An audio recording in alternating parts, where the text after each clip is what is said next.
Remember John Astin, the unforgettable Gomez Addams?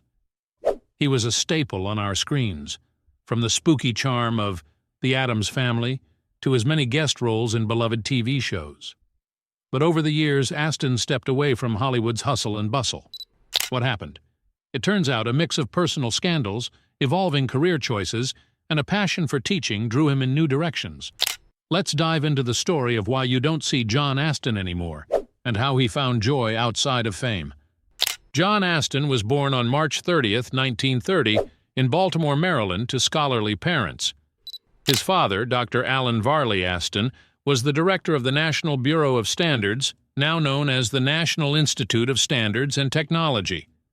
His mother, Margaret Linney Mackenzie, was a homemaker. Growing up in such an intellectually stimulating environment, John was encouraged to love reading and mathematics, which led him to initially major in mathematics at Washington and Jefferson College. However, fate had other plans for John. During his college years, he caught the acting bug after participating in a college play. This newfound passion for acting was so strong that he decided to transfer to Johns Hopkins University to study drama. This decision marked the beginning of a journey that would eventually make him a household name. Just 2 years out of university, John found work in the original New York off-Broadway production of The Threepenny Opera. His beautiful voice shone through in the cast album of the production, paving the way for further opportunities. He soon found work as an understudy in Major Barbara and landed parts in Tall Story and The Power and the Glory. To support himself, John also began working as a voiceover artist for commercials. John's big break came with a small but impactful role as the hilarious Glad Hand in the film adaptation of West Side Story, 1961. In the movie, John's character was in charge of a high school student dance, a role that showcased his comedic chops. West Side Story, directed by Robert Wise and Jerome Robbins, was a critical and commercial success, winning 10 Academy Awards, including Best Picture. Astin's performance, though brief, stood out for its humor and added a light-hearted touch to the otherwise intense narrative of gang rivalry and romance in New York City. This performance opened doors for more supporting roles in films like Billy Rose's Jumbo, 1962, Period of Adjustment, 1962, and That Touch of Mink, 1962. These roles allowed Astin to demonstrate his range as an actor, moving seamlessly between comedy and drama. In Billy Rose's Jumbo, directed by Charles Walters, Astin played alongside Doris Day, Jimmy Durante, and Martha Raye. The film, a musical comedy about a circus struggling to survive, featured Astin as a comical villain trying to take over the circus. His performance added a delightful layer of humor to the film, showcasing his ability to play larger-than-life characters. Period of Adjustment, directed by George Roy Hill and based on the play by Tennessee Williams, was a departure from the typical Williams drama. This dark comedy, starring Jane Fonda and Jim Hutton, explored the complexities of newlywed life. Astin's role, though not the lead, provided a crucial comic relief that balanced the film's more serious themes. In That Touch of Mink, directed by Delbert Mann and starring Cary Grant and Doris Day, Astin played a minor yet memorable role. The film, a romantic comedy about a businessman and a working-class woman navigating the societal expectations of the 1960s, allowed Astin to blend his comedic timing with the film's light-hearted tone. With the help of Tony Randall, John transitioned into television, guest starring in notable series like Dennis the Menace, The Donna Reed Show, and Harrigan and Son. His television roles showcased his versatility and ability to engage audiences with his comedic talent. Dennis the Menace was a popular sitcom based on the comic strip by Hank Ketchum. Astin's guest appearance alongside Jay North, who played the mischievous Dennis, was well received. His ability to portray exasperation and amusement in equal measure made his character memorable. In The Donna Reed Show, a family sitcom that aired from 1958 to 1966, Astin's guest role allowed him to interact with the series' beloved characters. The show's portrayal of an idealized American family provided a perfect backdrop for Astin's comedic flair. Harrigan and Son, a legal comedy series that aired from 1960 to 1961, featured Astin in a guest role that highlighted his ability to adapt to different comedic styles.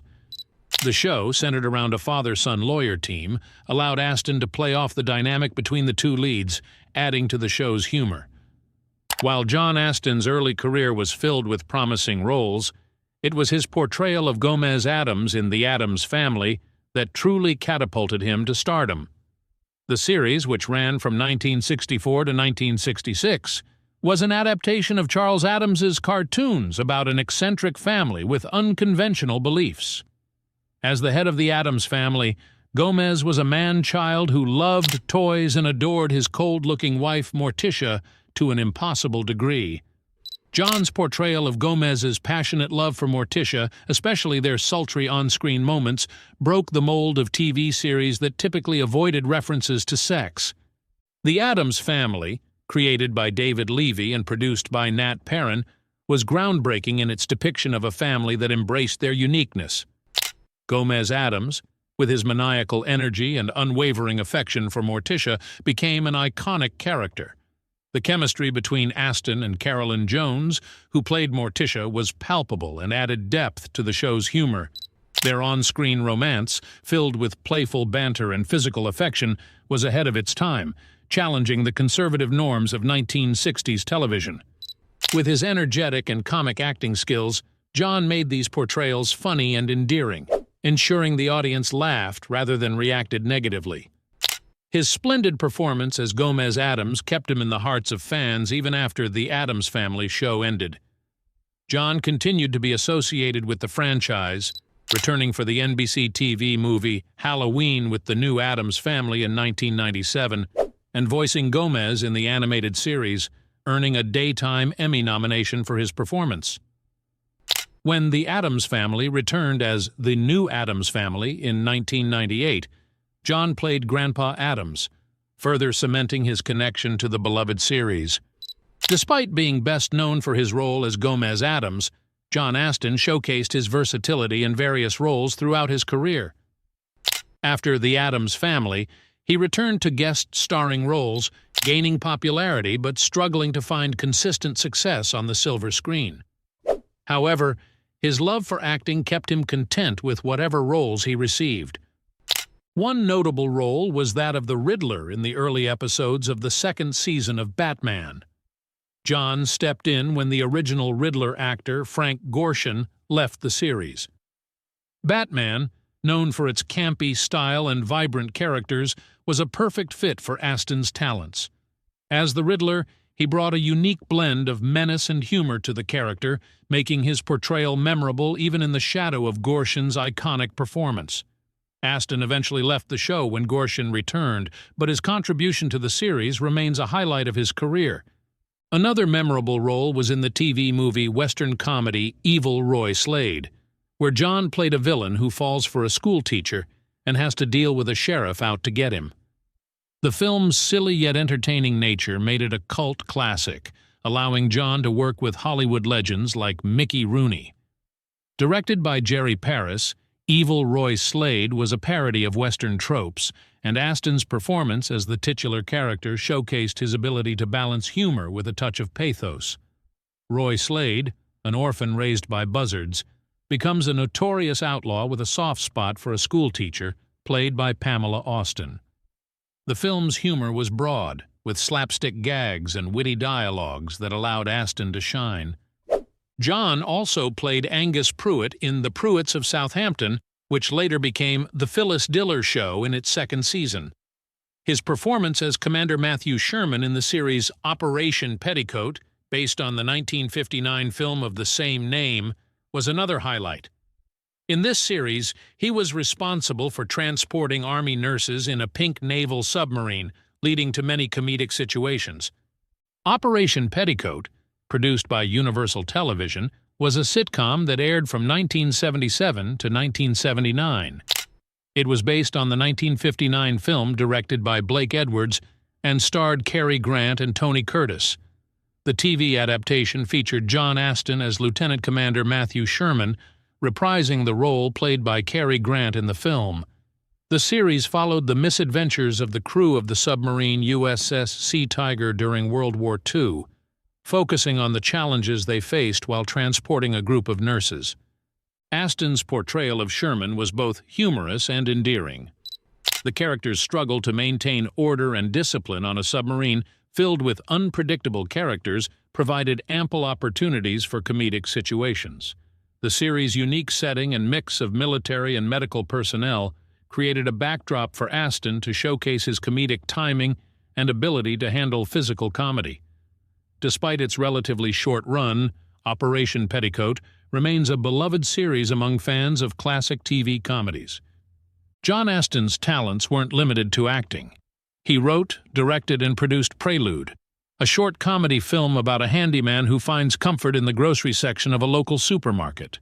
This work earned him critical acclaim and opened up opportunities for directing. John directed episodes of Night Gallery, a collection of grim and horror episodes, and worked on Just Our Luck and Wacky Taxi, where he also played the lead role of a frustrated family man who creates his own taxi company. Night Gallery, created by Rod Serling, was an anthology series that featured stories of horror and the supernatural. Astin directed several episodes, showcasing his ability to handle darker and more complex material. His work on Night Gallery allowed him to explore different aspects of storytelling and direction, further expanding his skill set. Just Our Luck, a fantasy sitcom that aired in 1983, featured Astin as the director of several episodes. The series followed the story of a TV weatherman who accidentally releases a genie from a bottle. Astin's direction added a layer of charm and whimsy to the show, contributing to its lighthearted and entertaining tone. Wacky Taxi, a 1972 comedy film written, directed, and produced by Astin, starred him as a family man who starts his own taxi company. The film's humor stemmed from the protagonist's struggles to balance his family life with the demands of running a business. Astin's performance and direction brought out the comedic potential of everyday situations, making the film relatable and funny. As a voice actor, John continued to shine. He voiced characters in animated series like Tasmania and Attack of the Killer Tomatoes, where he played Dr. Gangrene, a character who plans to create a tomato monster army. His performance was so well received that he returned for the sequel and the animated series adaptation. In Tasmania, an animated series that aired from 1991 to 1995, Astin voiced the character of Bill Gator. The show, set in the Australian outback, followed the adventures of the Tasmanian devil and his family. Astin's voice work added a unique dimension to the character, making Bill Gator a memorable part of the series. Attack of the Killer Tomatoes, based on the cult film of the same name, featured Astin as the villainous Dr. Gangrene.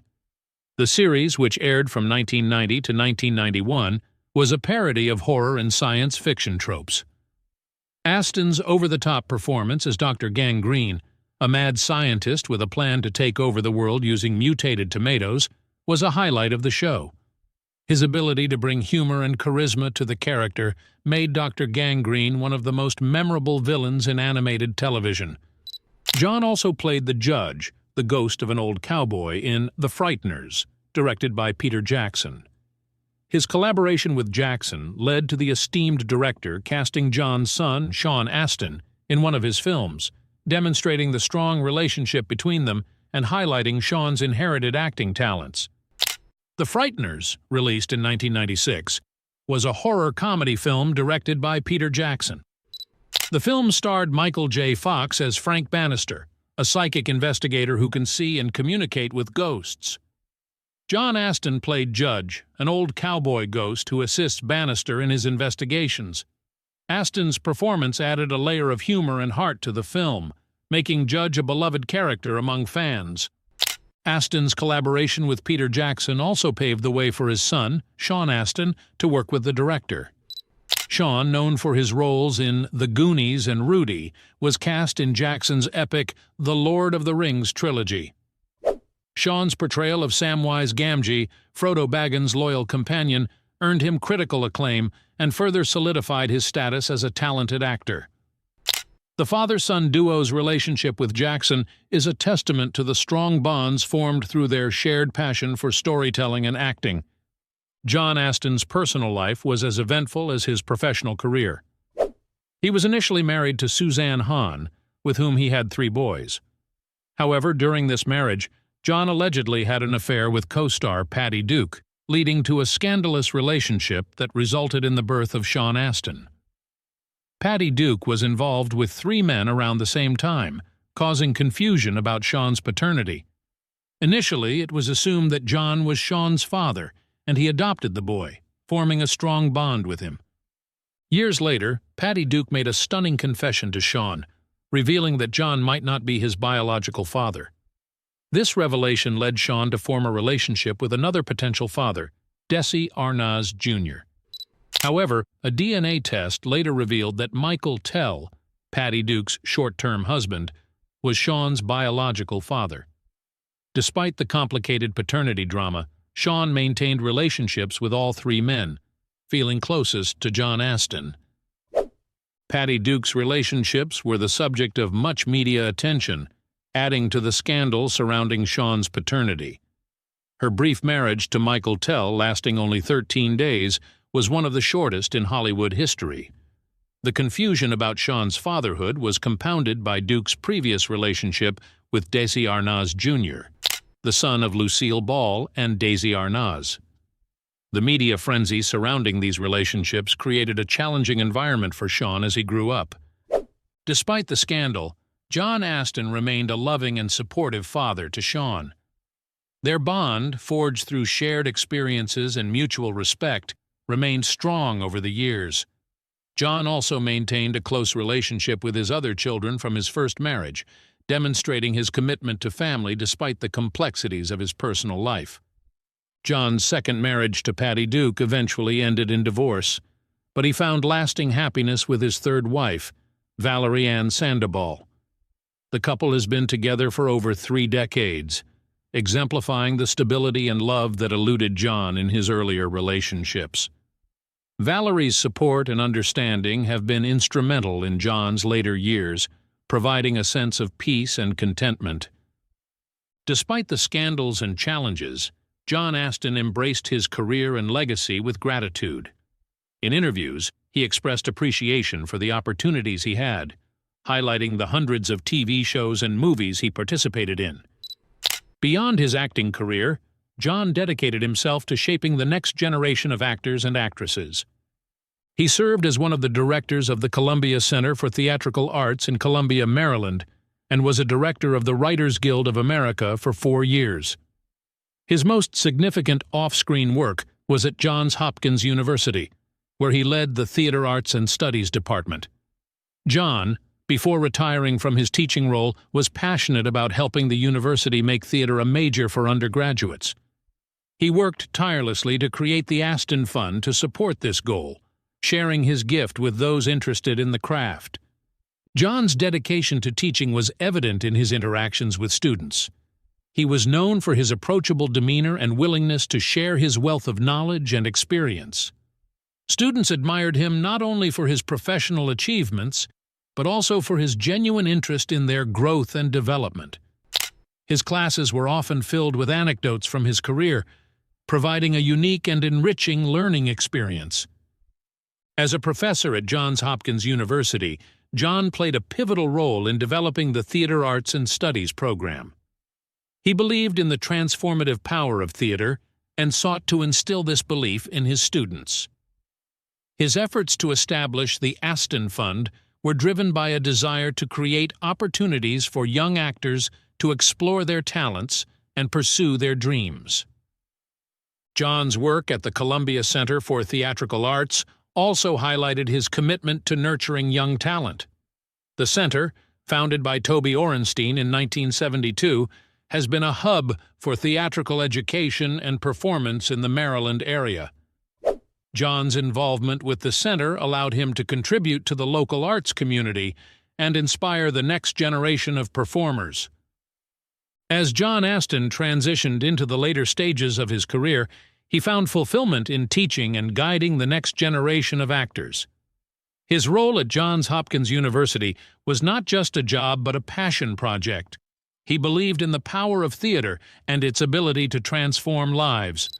This belief drove him to advocate for the establishment of a theater major at the university, ensuring that future students would have the opportunity to explore and develop their talents in a structured academic environment. John's dedication to teaching was evident in his interactions with students. He was known for his approachable demeanor and willingness to share his wealth of knowledge and experience. Students admired him not only for his professional achievements, but also for his genuine interest in their growth and development. His classes were often filled with anecdotes from his career, providing a unique and enriching learning experience. John Astin's impact on the world of entertainment extends beyond his memorable performances and teaching contributions. He has been a part of numerous projects that have left a lasting legacy.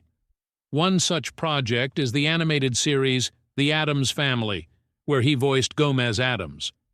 This series introduced the quirky family to a new generation of viewers, ensuring that the legacy of the Addams Family would continue for years to come. Another significant project was his role in The Frighteners, directed by Peter Jackson.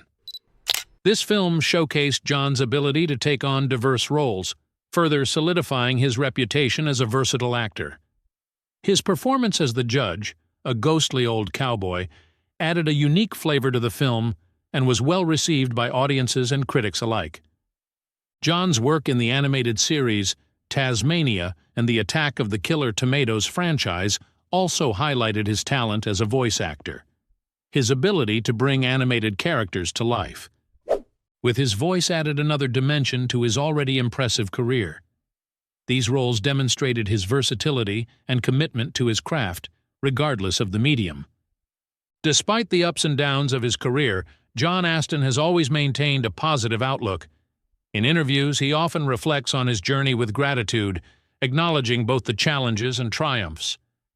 He speaks fondly of his time on The Addams Family, recognizing it as a pivotal moment in his career that brought him widespread recognition and adoration from fans.